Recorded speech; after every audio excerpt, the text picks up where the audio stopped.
ठाकरेंचा जागा वाटपाचा formula Zee 24 तासच्या हाती लागलेला आहे। मुंबईमध्ये शिवसेना उद्धव बाळासाहेब ठाकरे पक्ष 140 ते 150 इतक्या जागा लढवणार असल्याचं कळतं, तर मनसे 60 ते 70 जागा लढवण्याची शक्यता आहे। शिवसेना युबीटी 140 ते 150 जागा, मनसे 60 ते 70 जागा लढवण्याची शक्यता आहे। तेव्हा ठाकरेंचा फॉर्म्युला आहे, मेरिटनुसार जागा वाटप निश्चित झाल्याची ही माहिती कळती आहे। तर अशा प्रकारे खरं तर 24 डिसेंबरचा मुहूर्त साधत उद्धव ठाकरे, राज ठाकरे यांनी काल एकत्र पत्रकार परिषद घेऊन त्यांच्या युतीची घोषणा केली।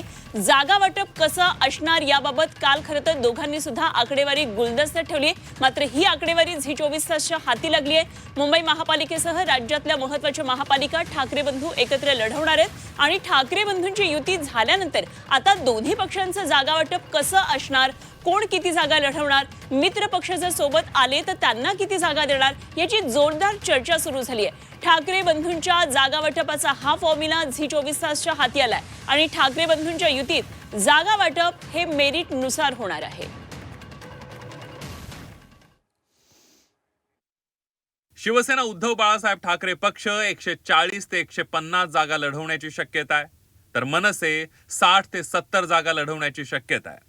शरद पवारांची राष्ट्रवादी जर ठाकरे बंधूंसोबत आली तर 15 ते 20 जागा त्यांना सोडण्याची शक्यता आहे आणि या जागा या उद्धव ठाकरे यांच्या पक्षाच्या कोट्यातील असतील।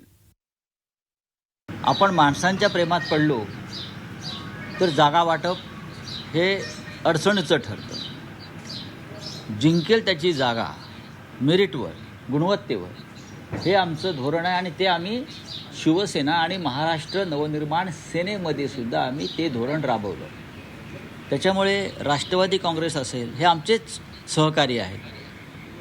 काही ठिकाणी काँग्रेस मुंबईच्या बाहेर आहे, तर आम्ही हे धोरण ठेवू की गुणवत्तेच्या आधारावर, मेरिटवर जागा वाटप व्हावं।